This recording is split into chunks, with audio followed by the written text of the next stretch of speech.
Muy buenas noches, muy buenas tardes y muy buenos días. Good evening, good afternoon, and good morning.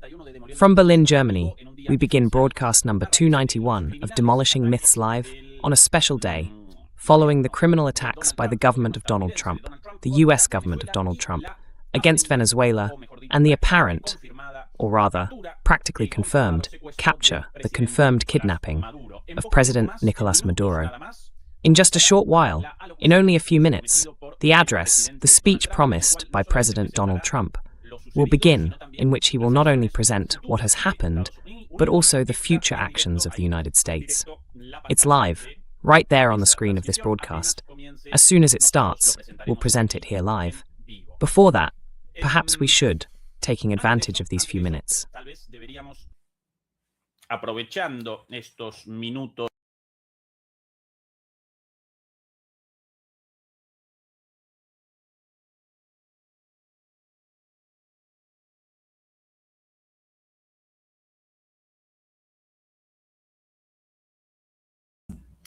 A small technical problem. My apologies. Aprovechando estos minutos antes de que comience. Taking advantage of these few minutes before Donald Trump's address begins, we could analyze the overall situation beyond the events that have taken place. Today we present it in our first live broadcast of the day. Basically, the nighttime attack on various military targets, though also on civilian ones, served as a smokescreen for the kidnapping of President Maduro. Beyond that, what is the general scenario? What will emerge as a consequence of this global, regional, and even domestic US situation? Well then, what is Trump going to present in his speech? Bueno, ¿qué va a presentar Trump en su discurso? Muy probablemente, we will very likely witness a speech in which Trump announces Maduro's capture, presents it as a great success, as the end of the alleged drug trafficking operations of the Cartel of the Suns from Venezuela to the United States. And, as a consequence, he will probably present in his address the beginning of the US withdrawal from the Caribbean. That is, most likely, Trump's position from now on, given the situation he currently finds himself in, globally, regionally, and even nationally, in relation to US domestic politics. On a global scale, what is the situation? Let's go over these 3 points, these 3 dimensions of analysis, one by one. On a global scale, what is the situation? Well, first of all, a declining power, an old world order in decline, an old world order led by the United States. Un viejo orden mundial encabezado por Estados Unidos. Estados Unidos protagoniza una decadencia.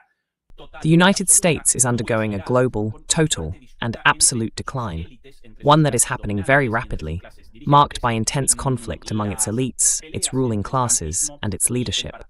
The clashes between Trumpism and the Democratic Party, and even between Trumpism and the traditional Republican Party, stem from this: the decline of the United States as a unipolar power in the face of the rise of new powers, above all China.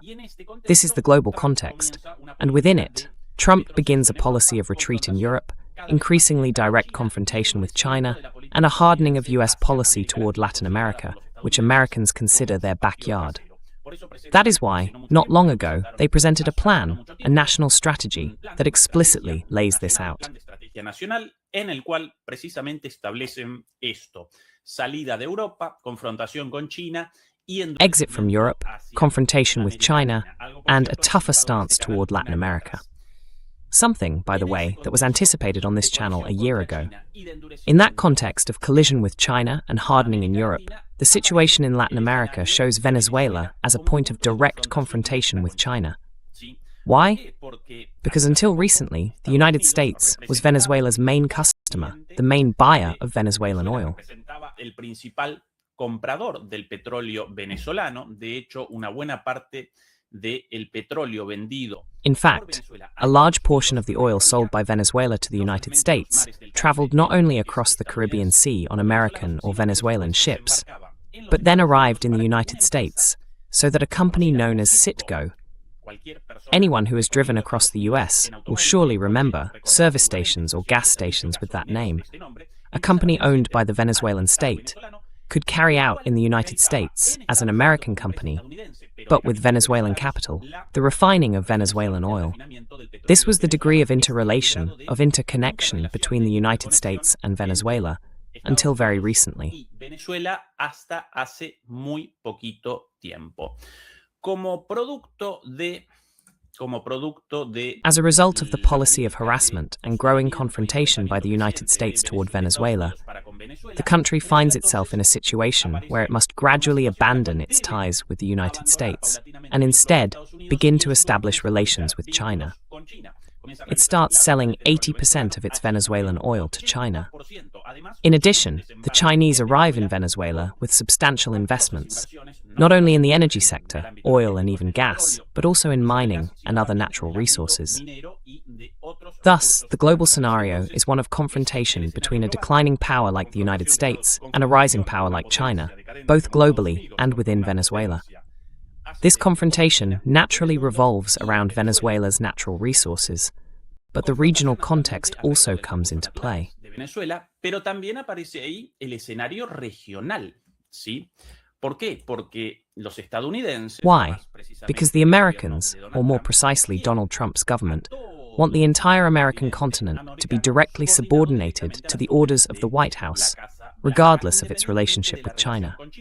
China is involved not only in Venezuela, in the exploitation of natural resources, but throughout Latin America, and not just in extractive activities, but also in many foreign activities linked to industry, foreign trade, and all kinds of economic enterprises, including numerous investments in public works. In that context, the United States determines that all the countries of Latin America, and not only Latin America, but the entire American continent, must respond directly to the orders of the White House. Deben responder directamente a las órdenes de la Casa Blanca. Comienza incluso con sus amenazas hacia el norte de It even begins with his threats toward North America, toward Canada. What he wants, according to Trump, is to have Canadians as the 51st state of the Union, as the 51st state of the United States, and he also wants Greenland. Then he continues with threats toward Canada. And there he turns to Mexico with tariff threats, to Venezuela, but also to the rest of the Latin American countries. And he also creates a direct confrontation with Brazil, with Lula's Brazil, openly the main enemy of the United States in the region.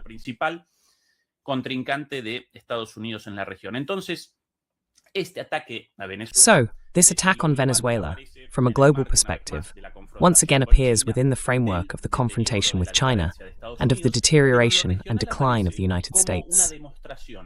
But on the regional level, it appears as a demonstration by the US government toward the rest of the countries in the region, toward the South, Latin America, and toward the North, Anglo-Saxon America, as a sign that if they do not respond directly to its orders, then direct intervention policies will begin.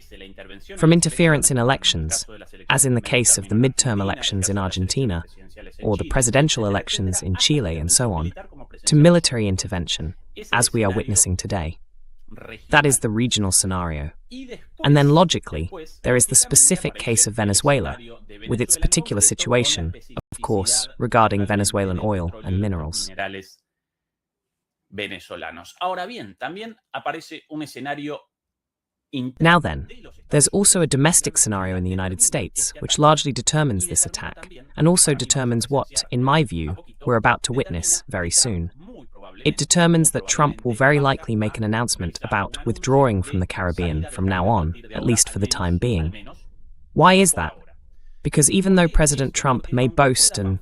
Sorry, I'm just keeping an eye on the current situation. Okay, this hasn't started yet. All right, even though he may seem boastful, a strong president, a bully, in reality, President Trump holds an extremely weak position domestically. His country, once again, is going through a deep decline, regardless of who is in power. Trump's electorate supported campaign promises that were largely unfulfilled. Acompañó promesas electorales mayormente incumplidas. Quizás la única promesa cumplida la presenciemos en la deportación. Perhaps the only promise that has actually been fulfilled is the mass deportation of migrants. All the others, Trump failed to deliver on.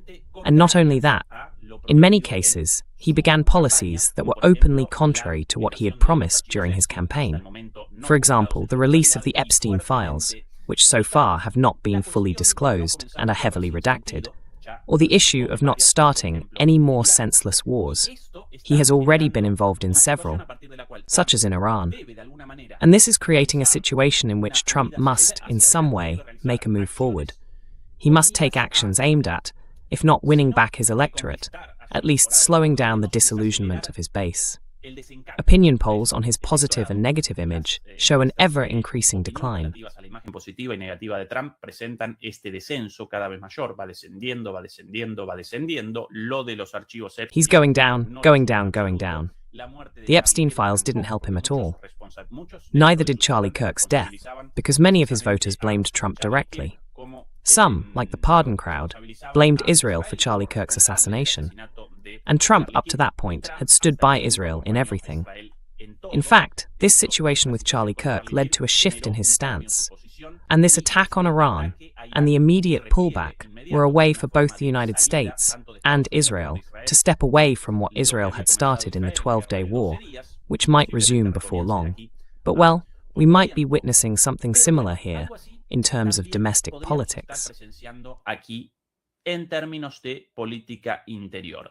Por un lado, la necesidad de algún éxito, de algún golpe grande. On one hand, there's the need for some kind of success, some grandiose move, not in a lost confrontation like the one between the United States and Russia through the war in Ukraine, nor in a potential clash with China. In fact, the tariff confrontation also resulted in a defeat for the United States, but rather through a winnable intervention, in quotes, in the sense that Venezuela cannot respond militarily to the United States the way Russia or China could. So, Trump would probably want to create a striking move for his electorate, but without getting bogged down in Venezuela. Therefore, a striking move, the overthrow of Maduro, but not of the Venezuelan Bolivarian Revolution. And from that point on, yes, a setback for the region. Un retroceso de la región. Estos los tres escenarios aquí concatenados. These are the three scenarios linked together here. Once again, on one hand, the global one, with the decline of the United States and the confrontation with China. On the other hand, the regional one, with the hardening of policy toward the region and a message directed at regional governments. Above all at Lula's government, at the completely subjugated governments, but also at the servile and subordinate ones, like Milei's or Cast's and others. Let's remember El Salvador, Paraguay, and so on. That's in regional terms. And in terms of domestic politics, naturally, it's a dramatic move for his electorate, and a quick way out to avoid getting bogged down. Por eso, lo más probable a partir de ahora, precisamente, es. That's why, from now on, the most likely scenario is precisely this, an address by President Trump. In the meantime, I'm here looking for more broadcast sources. Apparently, it hasn't started yet. An address in which he might indeed make a grandiose announcement of success regarding Maduro's capture, but then immediately announce the withdrawal, the pullback of US troops concentrated in the Caribbean. According to the White House's own website, the event hasn't started yet. I'm watching live right now on the White House page. This is the message. While we continue to wait, we can go over some of the events that took place today. For example, this one here, the effect, or rather the consequences of. Aquí el efecto, o más bien las consecuencias de From the attack at the La Carlota base. We can report that several civilian transport vehicles were destroyed, and I think the images make that quite clear. Let's zoom in a bit more. Aha, there we have it. One vehicle that was destroyed, in this case a red bus. We have another vehicle that was also destroyed and another civilian transport unit. It's important to highlight the damage caused by this early morning attack. In fact, to give you an idea of how strong this attack was, we can see the fence.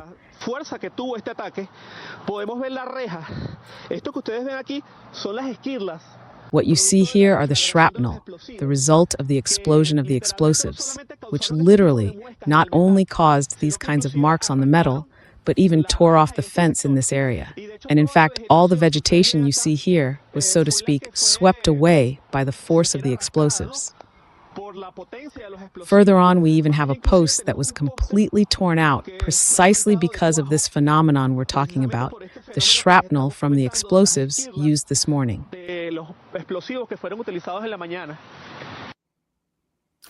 Bien.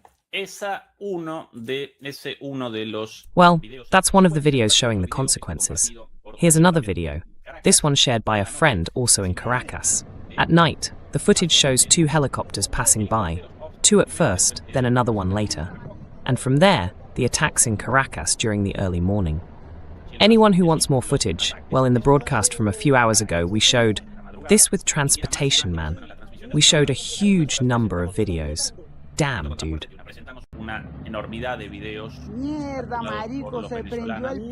She lit her hair on fire, and this crap, hey. Tremendous.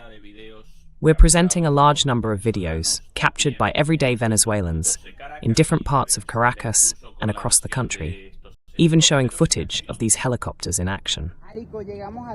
Dude, we made it to the house on time. Hey, hey.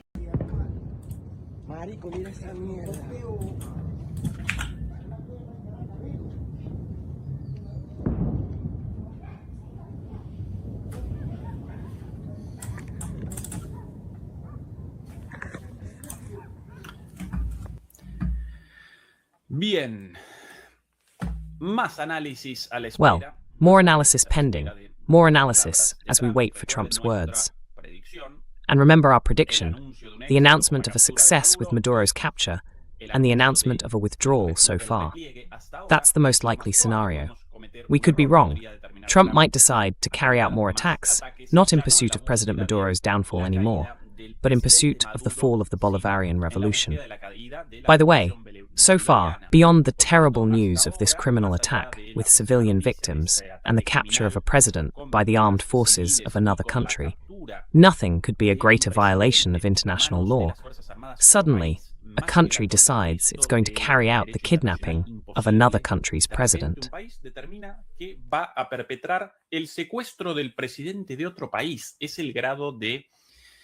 It's the degree of ignominy, of open and flagrant violation of the most basic principles of international law, constitutional law, civil law, of the most elementary ethical and moral norms. But well, this is the rules-based world order, based on their rules, whenever and however they want. Remember the double standard, right? In the case of Ukraine, they hammer again and again on this issue of Ukraine's territorial integrity and the violation of that integrity by Russia, Ukraine's sovereignty. Well, here they directly attack a country, pound it with bomb after bomb, and carry out the kidnapping of its president. Just like that. Beyond that, here's some, well, sorry, very likely once again in Trump's speech. In a few minutes we're going to witness this.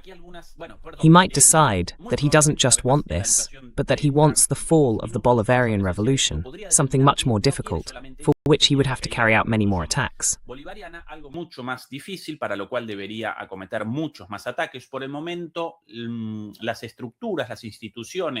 the moment, the structures and institutions of Venezuela, of the Bolivarian government, have responded very well to this situation, because beyond Maduro's capture, despite it, the situation in the streets appears to be under control. The command structures also seem stable, with Delcy Rodriguez acting publicly, making statements, and taking part in managing this emergency situation. The same goes for Diosdado Cabello, with several public appearances, calling for calm and setting guidelines for the entire country for all Venezuelan citizens. And the streets are responding, on one hand with peace, and on the other with protests in defense of the Bolivarian Revolution. Therefore, once again, beyond the bad news of the decapitation of the Bolivarian regime, beyond Maduro's capture, the Bolivarian revolution endures. La captura de Maduro, la revolución bolivariana persevera, ¿sí? Persevera, no desaparece, protagonizará. It persists, it doesn't disappear. It will probably involve a change of names, but nothing more than that. Trump probably won't take any further steps in this direction, because that would require even more grotesque actions, and that would lead to a deadlock. Yes, that's our prediction. The press conference hasn't started yet. In any case, Trump did make a brief appearance in a promotional interview given to Fox News. We'll show it here. In which, today, after his first post on his social network, Truth Social, he gave a description of Maduro's capture. We'll show it here, if it comes up. Yes, indeed. Sí aparece por ahí, sí, efectivamente. Atención, a la espera de las palabras en directo de Trump. Attention, waiting for Trump's live remarks, likely in just a few minutes. That was more like a fortress than a house. Maduro estaba en una casa que era más bien una fortaleza. Maduro was in a house that was more of a fortress than a home. It had steel doors and a security area. Tenía puertas de acero y un espacio de seguridad. It had steel doors and a security area. Quería entrar a ese espacio de seguridad, a esa zona. He wanted to get into that secure area, that safe zone, but he couldn't close the steel door. He didn't manage to. Our officers entered so quickly that he didn't have time to seal off that security zone. Our officers had torches or heavy-duty cutters in case he managed to set up a steel barrier by closing the door. But that intervention wasn't necessary because we caught him first. He didn't make it to that area of the house. But he was in a... All right. This is already beginning, little by little, in some way. The construction of a heroic narrative is starting. This story is beginning. Once again, we might make a mistake, but they will very likely present a heroic capture and then backtrack. So how do we conceptualize this? What analysis do we make of all this, beyond Maduro's downfall? Are we witnessing a victory or a defeat of the Venezuelan revolution? Are we witnessing a victory or a defeat of Donald Trump's government? Del gobierno de Donald Trump. Bueno, en el caso de... Well, in the case of Donald Trump's government, he's going to present this as a great victory. But clearly, actions of this kind reflect weakness once again. The fact that a government of a country in the American hemisphere has to act this way only because it had created a trap for itself, concentrating troops pointlessly around Venezuela to the extent that it had to carry out some kind of action for its electorate. And now that it's taking this step, ultimately more symbolic than anything else, if Maduro is indeed captured, but the Bolivarian revolution in Venezuela doesn't disappear, well, then we'd be looking at a US defeat being sold as a victory, wouldn't we? Una derrota de Estados Unidos vendida como victoria, por un lado, ¿sí? Eso del lado de Estados Unidos. Y del lado de Venezuela. That's on the US side. And on the Venezuelan side, how do we conceptualize this? Well, on one hand, logically, we're witnessing the beheading of the government with Maduro's capture, and surely this should prompt some reflection on what happened, whether this capture of Maduro wasn't actually a handover, a sort of surrender to the United States, to Trump's administration, allowing him to exit this scenario without an even greater offensive. We could also be witnessing a situation of betrayal. We could in fact be seeing a capture resulting from a lack of attention, a lapse in the protection of Venezuela's top leader. But beyond that, once again, Más allá de esto, una vez más, la revolución bolivariana no desaparece, con lo cual the Bolivarian revolution has not disappeared, which allows us to also understand this as a success of resistance, both in terms of the Bolivarian revolution's leaders and structures, and, above all, in terms of Venezuelan society itself. That society, which was clearly one of the main targets of this attack, did not respond by taking to the streets en masse against the Bolivarian government. On the contrary, it showed heroic resistance to these attacks and, instead of mobilizing against the government, is currently taking part in massive demonstrations in defense of the government and the Bolivarian revolution. el gobierno y de la revolución bolivariana. Con lo cual, acá, al revés, which means that here, unlike in Trump's case, a defeat sold as a success, we would be witnessing something sold as a defeat, or seen as a defeat from the outside, but which is actually a success in terms of survival, despite this attack, of the Bolivarian Revolution and Venezuelan society. This is the current situation, quite complex, and we are aware of it. That's why I'm presenting all these dimensions of analysis. Todas estas dimensiones de análisis, no podemos determinar mucho más. We can't determine much more prospectively because the events are so recent and everyone is waiting for more information, specifically from Trump's address, which is already half an hour late. But we'll wait here a bit longer. In the meantime, we can share some interesting information. We can also present this as breaking news from RT. Russia urges the United States to release Maduro.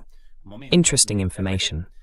Just seconds ago, the Russian Foreign Ministry emphasized the need to create conditions to resolve any existing conflict between the United States and Venezuela through dialogue.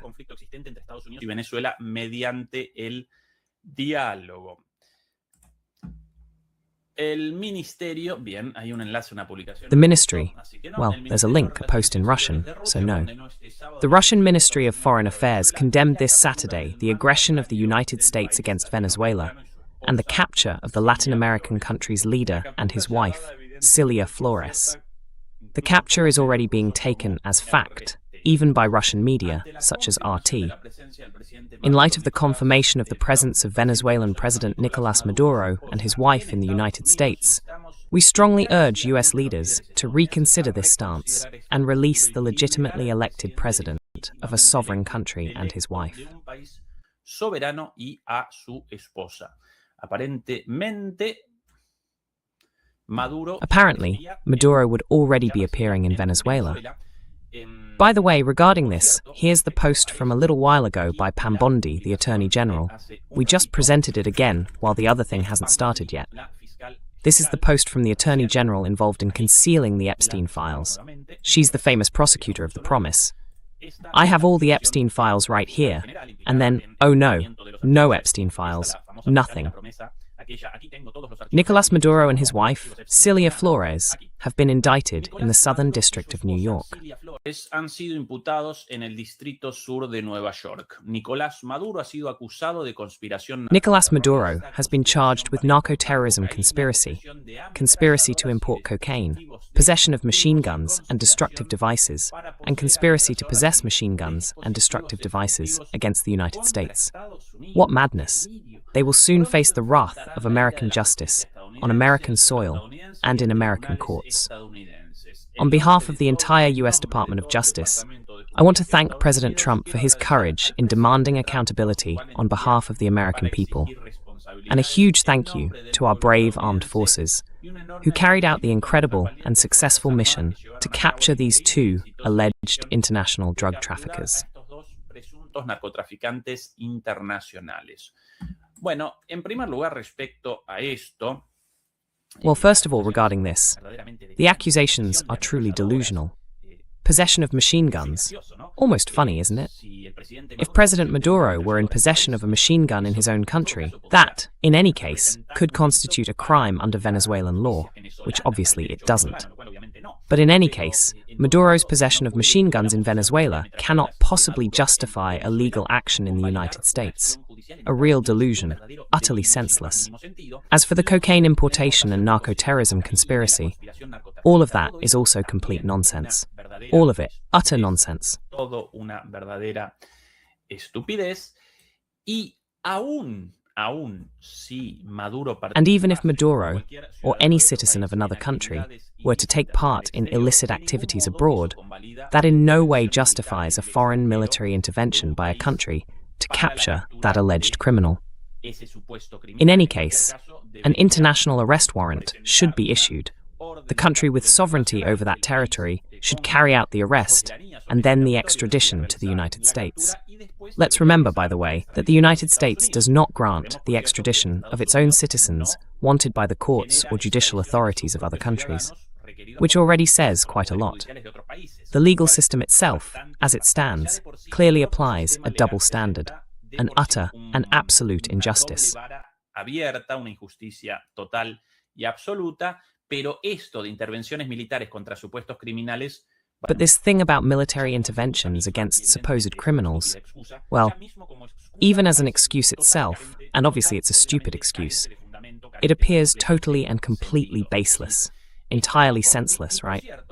This Pambondi, and by the way, regarding what the Trump administration would want beyond Maduro's removal, basically in Venezuela, they'd want the establishment of a government complicit with the United States, submissive and willing to hand over all resources. Here, for anyone who wants to remember, an interview with the Nobel Prize winner of war from Argentine television, Maria Corina Machado, with subtitles below, we present her promises to those who might eventually bring about the fall of the Venezuelan government. Machado, gracias. Thank you so much for this interview. Thank you, and we'll stay in touch. Corina Machado, thank you. Thank you very much for this interview. Thank you. We'll stay in touch. And I promise that one day we'll have a clear relationship between Venezuela and Israel. I believe that is Israel's promise. Wow, in God's will. Thank you so much. Thank you. Esa es la promesa de Israel. El traslado de Moving the embassy to Jerusalem violates all international law norms, considering that, according to the original agreement, the creation of two states was envisioned, and Israel was supposed to be an internationally controlled area, and therefore without national representations from any country.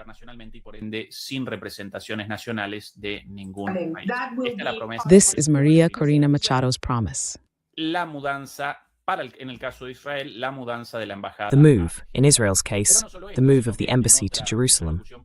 But not only that, during another public address at a forum in Miami, you'll surely remember it, we showed it here, Maria Corina Machado made another promise to hand over all resources to US companies. Some of you are going to get very rich. Those are the words, the exact words of Maria Corina Machado. This, the promise to Israel. The others, the words of promise to the United States. Meanwhile, at the White House. Whoa, whoa, whoa, whoa, whoa. Mientras tanto, en la Casa Blanca, epa.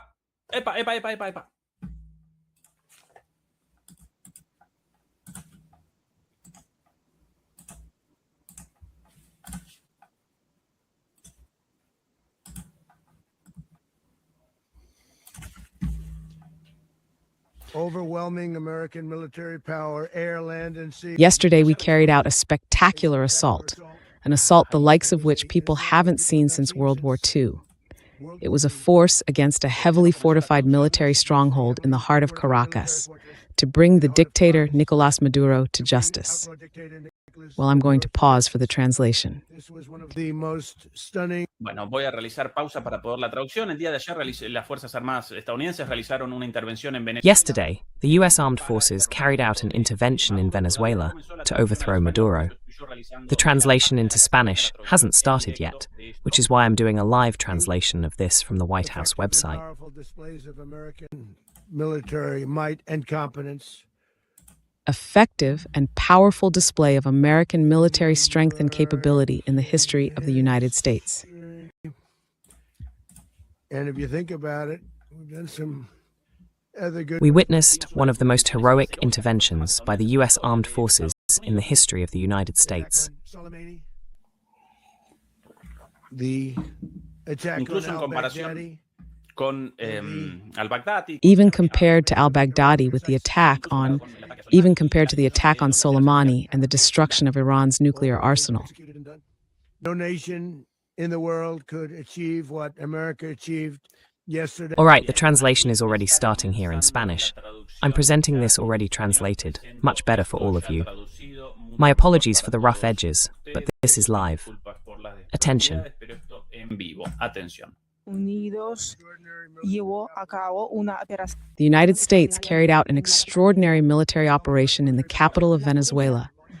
The American power launched a spectacular attack, an assault unseen since World War II. It was an attack on a fortress in the center of Caracas to bring Maduro to justice.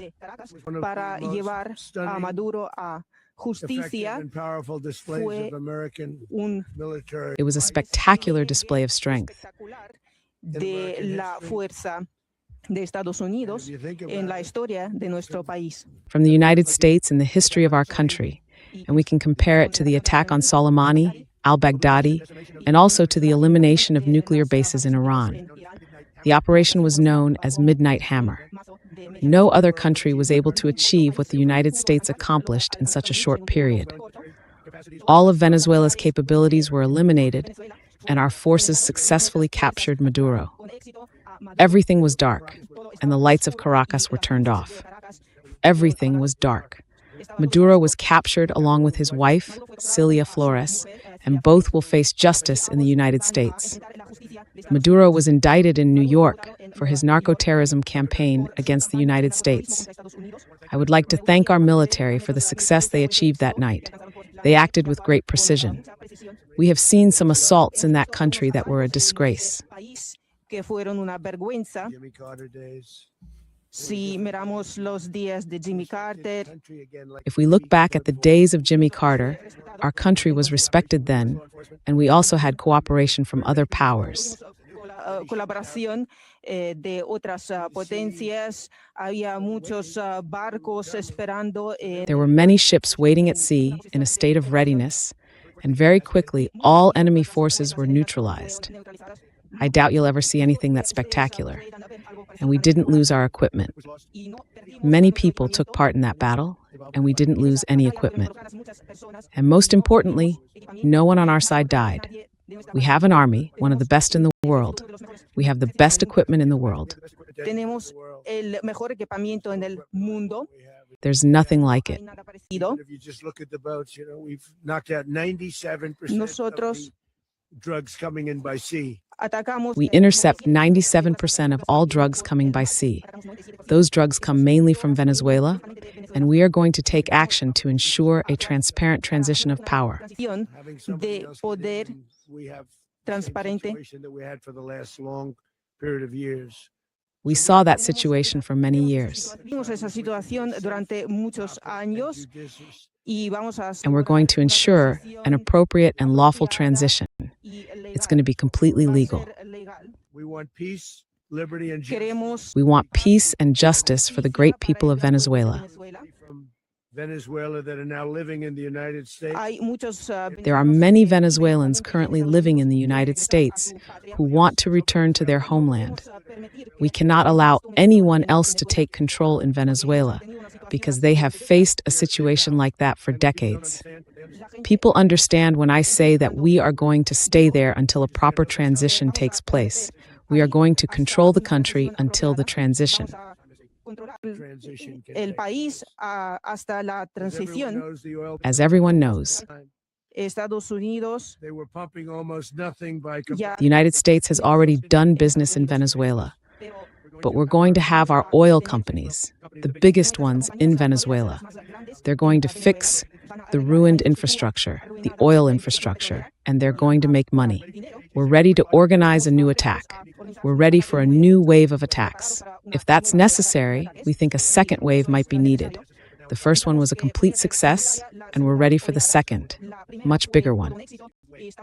That's the most important thing. Eso es lo más importante. And maybe we won't have to do it. States of America, a country that everybody wants to be involved with because of Todos quieren what we were able to do. and cooperar accomplish. con Estados Unidos. Everyone wants to cooperate with the United States because what we can achieve can enrich the people of Venezuela. And we're also going to make people very happy, the Venezuelans who live in the United States, because they won't suffer anymore. The illegal dictator Maduro is responsible for drug trafficking. The arrival of those drugs in the United States, he personally controlled the cartel of the Suns, which flooded our nation with poison and caused the deaths of hundreds of Americans over many years. They will face justice on U.S. soil, and now they are on a ship heading to New York. They're on the ship and also passing through Miami on their way to New York. Miami hacia Nueva York. Presented in a court of law. Todos los crímenes suyos serán presentados ante All his crimes will be brought before the court. I've seen everything we have, and it's something horrible. For many years after the end of his term, Maduro remained in power and organized terror campaigns, threatening not only our people, but the entire region. In addition, he also controlled drug trafficking, causing destruction throughout the country and across the United States. He also controlled the Tren de Aragua gang, which terrorized American communities in Colorado. They took over certain infrastructures, but now they're not as brutal. And I would like to congratulate our army and Pete Hegseth Ejército, a Pete Hegseth, Totally safe for the work they did. anywhere in the world, frankly. Antes teníamos una de las ciudades más. Before, we had one of the most dangerous cities, but that's no longer the case. There were murders, terrorist attacks a few weeks ago, several threats, but for 6 or 7 months now, we haven't had violent crimes in the capital. The restaurants are open, people are cheerful, women with their children go out, and the restaurants are open throughout the capital. I'd like to thank the National Guard, our law enforcement. They need to do the same in Memphis, because crime there is also going down now. The governor of Louisiana is a wonderful person, and we want to help him. And we've already done a certain amount of work. In New Orleans, crime has already gone down. Orleán, el crimen ya bajó.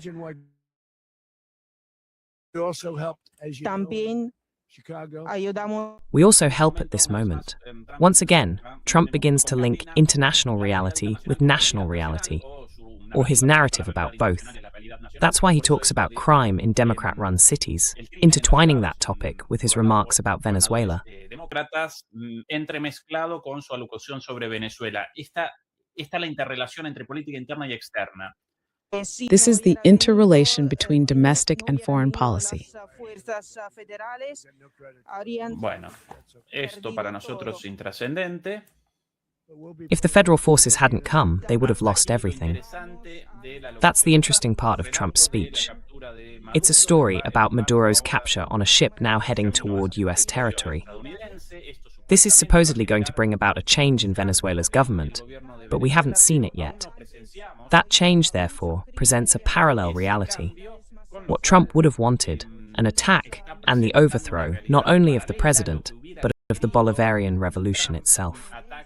Derrocamiento no solamente del presidente, sino de la revolución bolivariana. Esto no ha podido materializarlo. Bolivarian.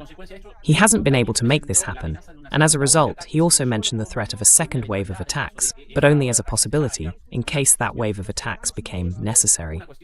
A rather vague, abstract matter. So, once again, we're in this realm of ambivalence. Attacks, yes, but only one. Regime change, yes, but without the need for another attack. Well, all things quite Trump-like, apparently without much sense. This would have marked the end of the attacks, this first attack. Although whether the troops or the military presence in the Caribbean will be withdrawn or not, we obviously can't determine from Trump's speech, but only in practice, through analysis of the geopolitical situation. Meanwhile, Trump is still talking about asylums now. Los manicomios ahora. A little bit more hostile, a little bit tougher. It's an asylum where they also sent people from prisons and they all entered the United States. But no one is going to cross our border. On top of that, Venezuela seized American oil on U.S. platforms, causing losses of billions of dollars. They took our infrastructure, our property, and our presidents did nothing. Instead, they organized wars much farther away. And the socialist regime robbed us, the previous administrations, by force, controlling property, an amount of American infrastructure never seen before. I would have done something about it. They robbed our people in our own hemisphere. That's what they did. Nuestro propio hemisferio, eso es lo que hicieron. Venezuela también Venezuela also offered asylum to our enemies, which threatened our security. And they also used weapons against us last night. All those actions violate the principles of our international policy. but they will never do it again. All of this goes back to the Monroe Doctrine, and it's something big, but we have reclaimed it. It's about the Monroe Doctrine. We had forgotten that doctrine, but we will never do so again. Never again will they question our power in the hemisphere. For decades, administrations turned a blind eye to everything that was happening. But during our administration, we have chosen a path of strength in our domestic region, which has changed a lot. Ha cambiado mucho. Ya hicimos lo mismo durante mi primer mandato. We already did the same thing during my first term, and now we have much greater power. The future will be determined by our ability to secure our borders and our national security. The tariffs enriched our country and also strengthened our national security. Those are the laws that determine global power, and we are going to preserve it that way, by securing our borders, destroying the cartels, and defending our citizens. Previous presidents lacked courage, but we will not allow impunity for threats against the United States. It is a successful operation and a signal to all those who want to threaten us.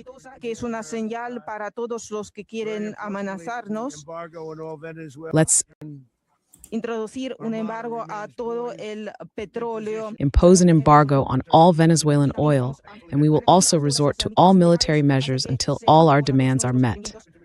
Venezuela and other countries must understand that what happened to Maduro can happen to them as well.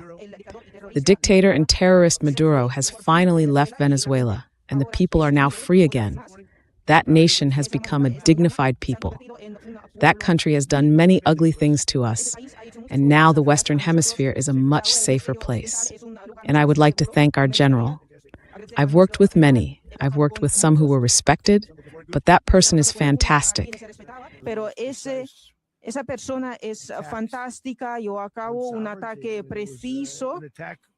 I have just ordered a precise strike. It was a strike for justice, and I'm proud of our Secretary, Pete Hegseth. Thank you very much. Now, thank you very much, Mr. President.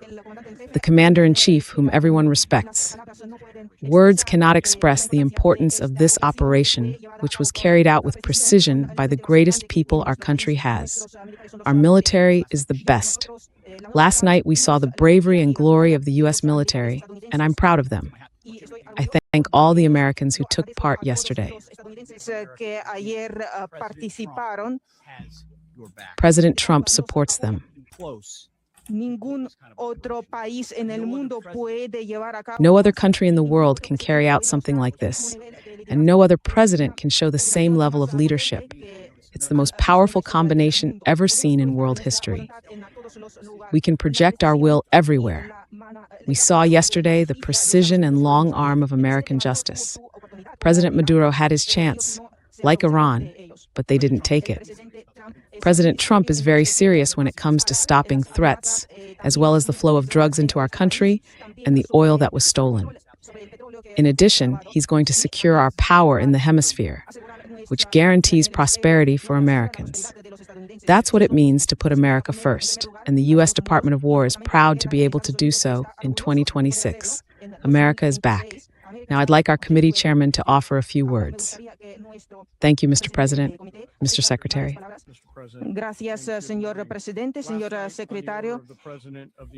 La noche. Last night, our Department of Justice, as I've already said, together with the President and the Department of...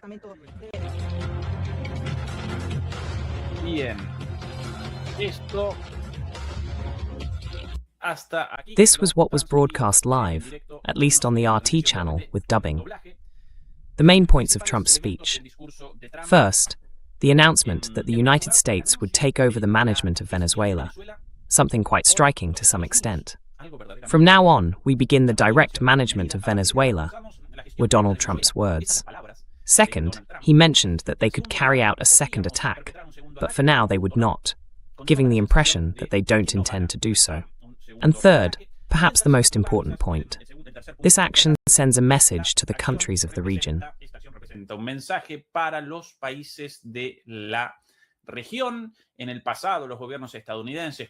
the past, US governments validated actions that went against the interests of the United States in the region, but from now on, we are re-establishing the Monroe Doctrine. and this sends a message to the rest of Latin America. Largely, this was anticipated just before the broadcast.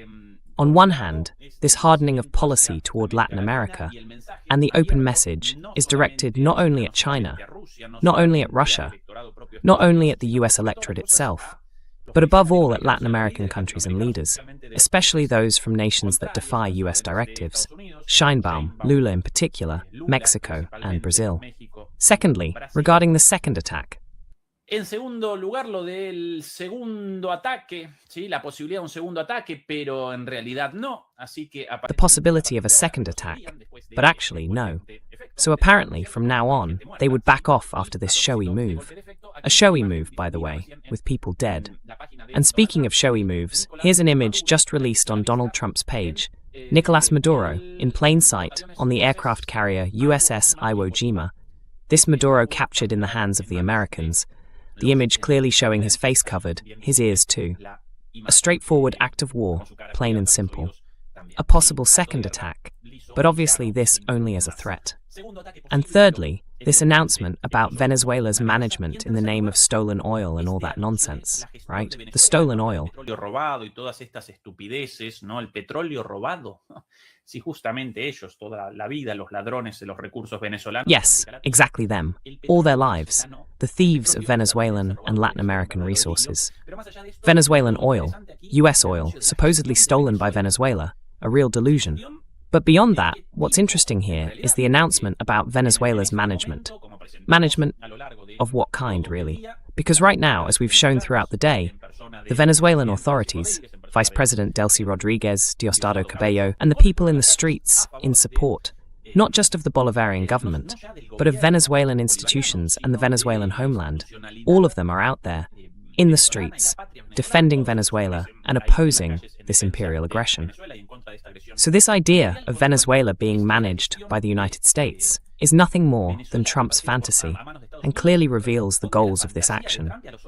They obviously wanted unrest in the streets, the fall of the revolution. Revueltas en las calles, la caída de la revolución, como no pudieron, bueno, lo presentan de todos modos. Since they couldn't, well, they present it anyway, but as a statement of intent.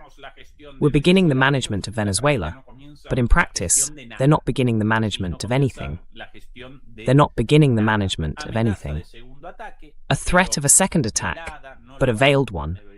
They're obviously not going to carry out a second attack. The cost, not only in terms of military risks, but also in political terms, is far too high. Many voices against the attack within the United States itself, even within the MAGA movement. And as said here before, this serves as a warning to all Latin American governments. Los gobiernos latinoamericanos. Lo anticipado, básicamente, por lo menos esa lectura. As anticipated, basically, at least that's how I would interpret Trump's recent remarks about Maduro. What steps should Venezuela take now? Above all, Delcy Rodriguez and the Bolivarian leadership in Venezuela. Well, first, pacify society, establish order, establish harmony, foster unity. So far, they are doing this correctly. If there were cases of uprisings aimed at overthrowing the government or actions by infiltrated groups, they should respond with great speed and firmness to all of that. And within the Bolivarian authorities themselves, foster unity and avoid internal disputes. Generar unidad, no comenzar disputas internas. De esta manera van a realizar una contribución a la. In this way, they will make a contribution to peace. They will pacify Venezuela after this disruptive event. So far, we have witnessed government actions in this direction that have been appropriate. Secondly, and I want to emphasize an idea already presented here, they should not only restore the military capabilities that were clearly destroyed or damaged after this, but also, given Trump's internal political situation, once again, this attempt to present a successful event to his own audience within the framework of a stumbling political administration, a contradictory government, a weak government, a government within a declining power, right? En el marco de una potencia en decadencia, ¿sí? Una potencia en decadencia con disputas internas y dentro de a declining power with internal disputes, and within that, a battered, bruised government, a government that constantly stumbles. Well, carrying out an attack precisely there taking actions to influence US public opinion itself, because that will determine the next moves of the US government. El gobierno de Estados Unidos, donde por sobre todas las cosas, en el propio electorado, where, above all else, within Trump's own electorate, which doesn't want wars, that was Trump's campaign promise, obviously unfulfilled. Remember that in this regard, the leaders of the MAGA movement, the Make America Great Again movement in the United States, could be very influential. Journalists or public figures like Candace Owens or Tucker Carlson, who in recent programs portrayed Venezuela as a Christian country. They emphasized the fact that abortion is banned there, as well as sex transition surgeries. And they presented this, logically from their conservative perspective, as something positive. That's why the leaders of the MAGA movement were calling on Trump not to carry out an attack.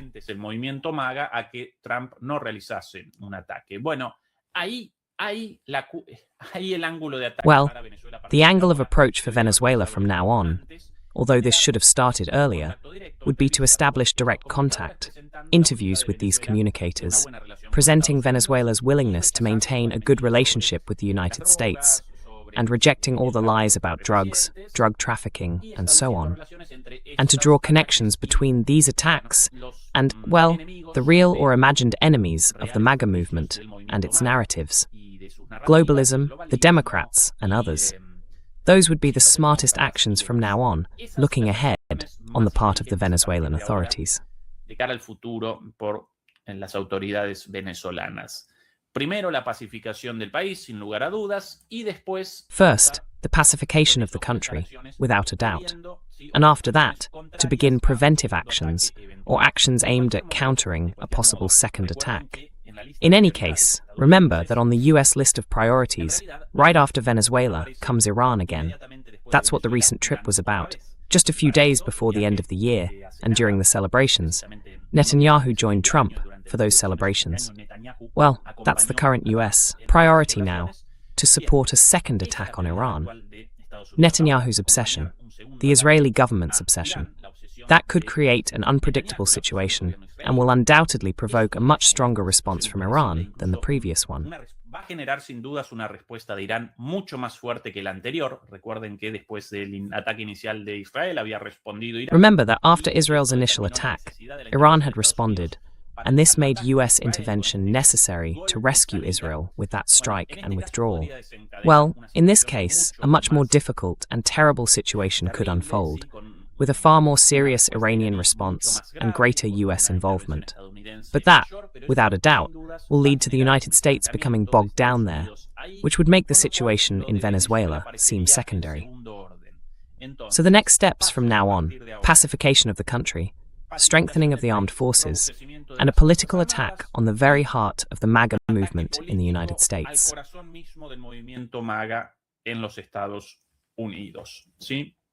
A propósito de el contexto global y el contexto Regarding the global context and the hemispheric context in the American continent, here are some very interesting things published by the third president of Russia and now vice chairman of the Security Council of the Russian Federation about Venezuela. Some very interesting words. These are his words, right? In an interview today about Venezuela, regarding the United States attack on Venezuela. Point 1, words from Dmitry Medvedev, right? Number 1, an example. We are witnessing a perfect example of the United States peacekeeping, a harsh military operation in an independent country that posed no threat to the United States. Que no representaba ninguna amenaza para los Estados Unidos, la captura por parte de las fuerzas especiales de un presidente legítimamente elegido. The capture by special forces of a legitimately elected president along with his wife. Of course, all of this strictly within the framework of international law and national legislation, in coordination with Congress. Almost complete silence from democratic Europe. Guaranteed love in Latin America, where the Monroe Doctrine is extremely popular. In short, another brilliant step toward the Nobel Prize. All this said, naturally, with a great deal of irony, with a great deal of sarcasm. But in fact, it is a completely illegal action. The silence of ignominious Europe, the truly awful stance of Kaja Kallas, of von der Leyen, we can bring her up again later. of Pedro Sanchez himself, without condemning this, and the re-establishment of the Monroe Doctrine, hated by 99% of Latin Americans. Another brilliant step toward the Nobel Prize. Los latinoamericanos, otro brillante paso hacia el premio Nobel. Segundo punto de Medvedev sobre... Second point from Medvedev about the US attack on Venezuela. Trump should have shown the same level of energy as in Venezuela, but in a completely different place. The Ukrainian animals, trained and drugged in Kiev, have completely lost control. They've stopped listening to the circus tamer. The example of Venezuela is unlikely to bring them back to reality. Even so, it would be good if the United States attacked the military bases of Banderistan, obviously referring to Stepan Bandera, the Ukrainians, and if US Special Forces captured the gang of drug addicts on Vancouver Street, basically the Ukrainian government. En Vancouver Street, básicamente en el gobierno ucraniano. Quizás ya es hora, tío Sam, de algo así. Esto con Maybe it's time already, Uncle Sam, for something like that regarding Ukraine. And finally, and here's the last part, and perhaps one of the most interesting things Medvedev said about this situation. The operation in Caracas became the best proof that any state must strengthen its armed forces to the maximum, without allowing several rich and arrogant actors to casually change the constitutional order in search of oil or something else. And that maximum strengthening, which guarantees reliable protection for a country, means only one thing: a nuclear arsenal. Long live nuclear weapons.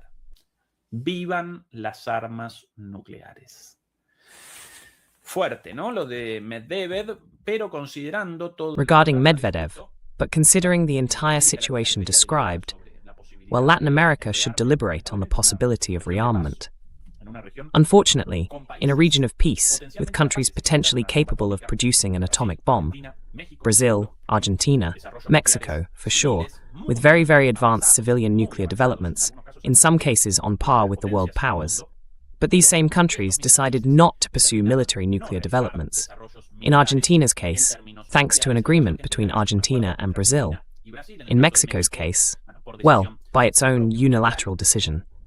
But in the face of the growing threat from Trump himself, that talk of nothing less than re-establishing the Monroe Doctrine, taking command of Venezuela's destiny, beginning the direct management of Venezuela. Vamos a comenzar la gestión directa de Venezuela.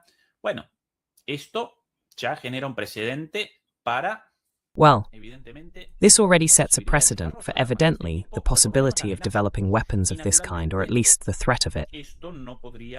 And naturally, this could not happen, could not materialize, through the unity of independent countries alone, but rather through, on one hand, the unity of Latin American countries themselves, and also through agreements with the great world powers. Because that is the fear of the United States, and the fear of that scoundrel and murderer Trump, the possibility of Chinese and Russian presence in Latin America. China y Rusia en América Latina.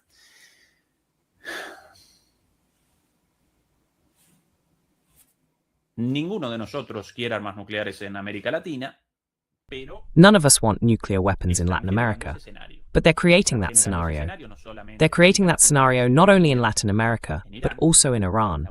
The only way out for Iran right now, in fact, is the production of a nuclear bomb. The example of North Korea really helps, if in some way the example of North Korea makes it clear that the only way to establish red lines that are more or less respected by the empire is through nuclear weapons. Everyone in the Western media and Western governments portrays Kim Jong-un as a madman. Presentan a Kim Jong-un como un loquito. Bueno, pero ese loquito no tan loquito, y ese loquito genera Well, armas nucleares. but that crazy guy isn't so crazy, and that crazy guy developed nuclear weapons with massive destructive power. And faced with that, the Americans slow down, right? They ease up a bit, slow down a little. Ah, we can crush Iran, we can crush Venezuela, we can go after these ones, those ones. North Korea, careful folks. Careful, because one of these days a nuclear warhead could fall on Washington or New York, or even more simply on South Korea or Japan, right? This is the current scenario. This is the current scenario. A truly bleak scenario for Latin America, a bleak scenario for the world. Para América Latina, un escenario lúgubre para el mundo, Quienes no acompañen los análisis de este canal. Those who haven't been following this channel's analyses for at least 2 years might be surprised. We predicted this and presented this trend, these dangerous, dark changes, these birth pains of the emergence of a new world order and its risks. But of course we presented them in relation to Ukraine, or in other words, to the relationship between NATO, led by the United States, and Russia. We also presented them in relation to Taiwan, or in other words, to the relationship between the United States and China. Well, now we present them, finally, in Venezuela, or in other words, in the relationship between the United States and the American continent. O de otra manera, en la relación de Estados Unidos con el continente americano. Quienes muchas veces rechazaban todas nuestras advertencias durante. Those who often dismissed all our warnings over the past 2 years will surely appear surprised today. Today, what? Trump started, Trump or any US government, an attack on Venezuela. What a surprise. Well, we've been presenting this grim world scenario for a long time and predicting this. And unfortunately today, it's coming true, right? This is the current situation. Here again, the report about Russia's demand that the United States release Nicolas Maduro. Russia promises support for Venezuela. Well, about the support for Venezuela. Sorry, Russian support for Venezuela. Chinese support for Venezuela. Perdón, el apoyo ruso a Venezuela, el apoyo chino a Venezuela.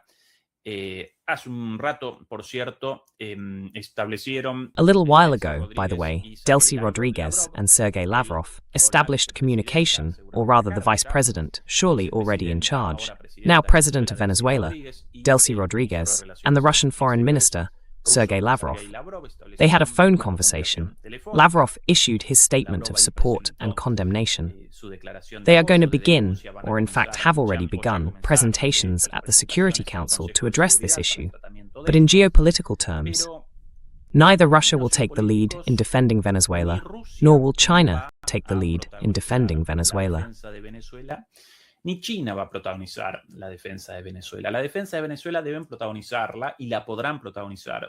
The defense of Venezuela must be led, and can only be led, by Venezuelans. And perhaps we Latin Americans could help as neighbors and brothers. Unfortunately, we are not seeing this, at least not openly. Why is this the case? Is it because the Russians or the Chinese are bad? No, not at all. It's because every country acts, especially in a context of geopolitical chaos like the current one, and of extremely high risk, according to its national interests. And for Russia and China, at this moment, there are situations of great risk. Aparecen situaciones de muchísimo riesgo. Está comenzando. It's starting. Apparently Trump, once again, they're presenting. 1 second, please. Devastating. No, they're just showing a replay of the footage from a little while ago. Picking up the thread of the reflection, returning to the argument. For Russia, at this moment, what's at stake is its strategic security, its very existence in a war against NATO, with the possibility of a direct escalation, even nuclear, against the United States, and naturally, also the possibility of a war against Europe. Mentioned, by the way, in Karaginov's interview, analyzed on our channel on Patreon. By the way, more and more people are subscribing there. En Patreon, por cierto, cada vez más gente allí suscrita. Quien quiera acompañar eso puede naturalmente. Anyone who wants to join in can, of course. Also, what we can't present here, we'll present there. A war could break out between Russia and Europe, and another could start again between Russia and the United States, with the possibility of nuclear escalation. That's the situation for Russia. That's also naturally the situation for the United States. Neither of them wants a war, because it could mean the destruction of both. But in this context, Russia could neither take risks nor make an all-or-nothing bet on Venezuela, when its main goal is security in the face of the possibility of a nuclear war with the United States. That's the main objective.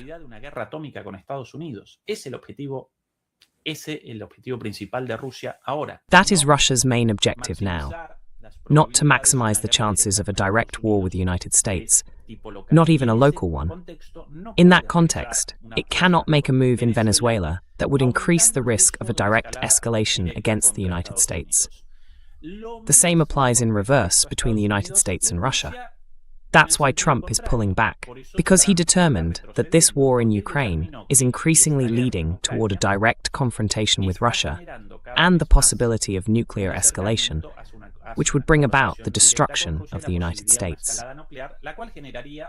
That's why Trump is pulling back in Ukraine and cannot make a stronger commitment to that country without an enormous risk of the United States' own destruction.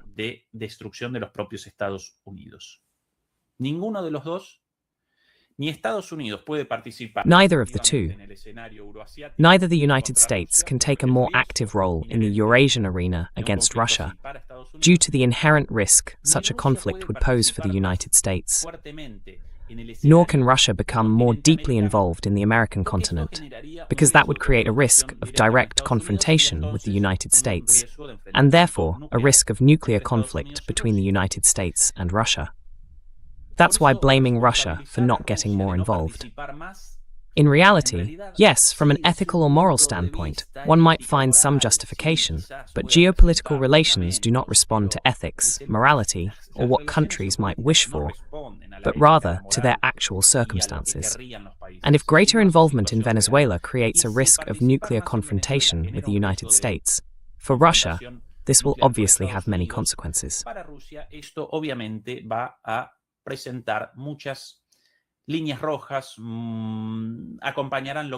Red lines will hold as far as they can, up to a certain point. Once again, and vice versa, the same applies. The United States' support for Ukraine goes only so far. They can't go further because they don't want a nuclear war with Russia and their own destruction. Something similar happens in relation to China. We see a comparable situation regarding China. China's main geopolitical objective now appears in its confrontation with the United States over Taiwan, where the US keeps pushing and pushing to provoke a direct confrontation, to wear China down before it further maximizes its military capacity, and finally reaches parity with the United States. If economically, China has long been the world's leading power, already ahead in economic terms, that is the foundation of all Chinese development, political and geopolitical as well.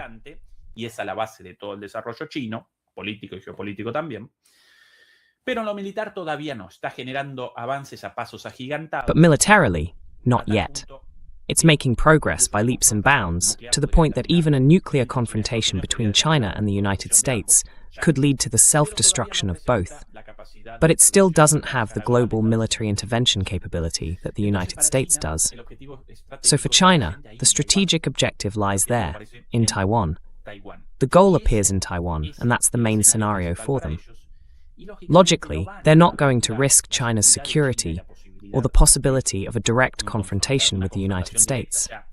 In other words, China isn't going to make an all-or-nothing bet. It's not going to make a life-or-death gamble over Venezuela if that implies an existential risk for them.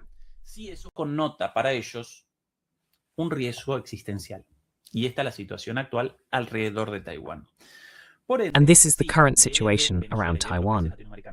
Therefore, yes, Venezuela and Latin American countries should establish alliances with these nations. Without a doubt, they should seek as much support as possible. But they should never fully delegate their security to them, because the goals of those countries are centered on their own security, with major open scenarios, such as Ukraine for Russia and Taiwan for China. So once again, I'll recap what was said and restate the objectives for the Venezuelan government. Once again, pacification, internal unity, strengthening its own military with as much assistance as possible. Something new coming in live. We're presenting it. Something new from Trump speaking again. Algo nuevo de Trump hablando nuevamente.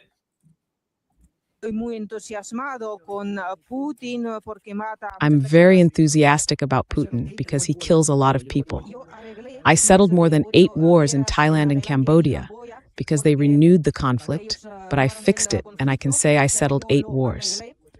However, Thailand and Cambodia went back to conflict, and I thought one of the easiest ones would be between Ukraine and Russia, but it's not, because there are many bad things between them.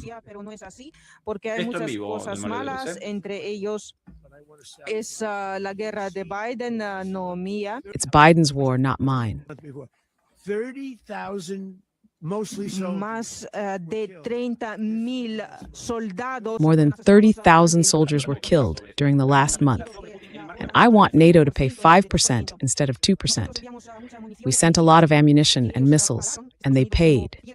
The United States isn't losing money, it's making money. But we lost about 30,000 people, soldiers. Still, I'm good at stopping conflicts, because it's a deal. And there are also many dead people in Kyiv and other places, and not... I'm happy for that reason. And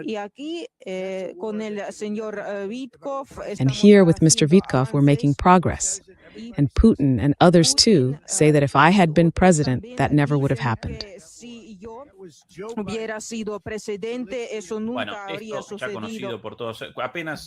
Well, this is already known by everyone. As soon as Trump starts responding once again. Question about Venezuela. We bring it up again. This is unbearable to me now. This harangue about Ukraine repeated once more. Well, once again, I'll recap the idea before Trump's own interruption. Strengthening our own military with alliances with China and Russia. This is the path for Venezuela. Internal pacification, unity, and alliances with Latin American countries as much as possible.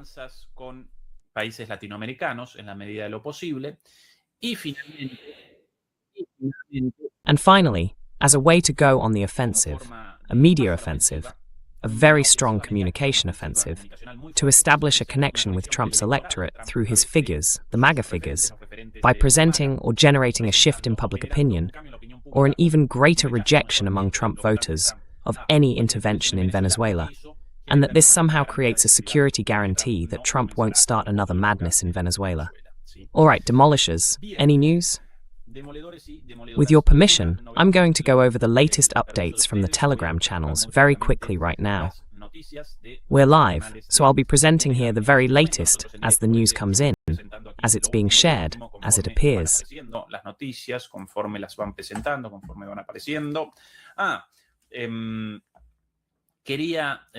Yes, I wanted to present Ursula von der Leyen's position on this situation, as pathetic and complicit as that of Kaja Kallas. Take note of this disgraceful person's approval of an act of war, a violation of international law, a war crime like this attack against Venezuela, and particularly against civilians. Ursula von der Leyen on this. We are closely following the situation in Venezuela. We stand with the Venezuelan people, and we support a peaceful and democratic transition. Any solution must respect international law and the Charter of the United Nations. Together with the High Representative for European Diplomacy, Kaja Kallas, and in coordination with the member states of the European Union, we are ensuring that all EU citizens in the country can count on our full support.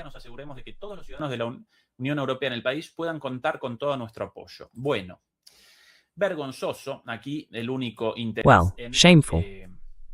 Here the only interest of the citizens of the European Union in Venezuela. Any solution that respects international law and the United Nations Charter. What kind of solution respects the UN Charter when a country carries out an airstrike? What kind of solution then? Because if they truly want a solution that respects the UN Charter, then they should start by denouncing, rejecting, condemning this act that violates the most basic, the most essential, the most fundamental principles of international law. That is the way to show respect for international law. The denunciation of this barbarity, they haven't even mentioned the United States. Fear in this cowardice, fear in mentioning the United States. Terror en la mención de Estados Unidos. No pueden siquiera la mención de Estados Unidos por temor a una represalia. They can't even mention the United States for fear of retaliation from Trump. That's how servile this lady is, and so are the authorities of the European Union and the European leaders. That's servile, that's subordinate, that unworthy. We support the Venezuelan people and back a peaceful and democratic transition.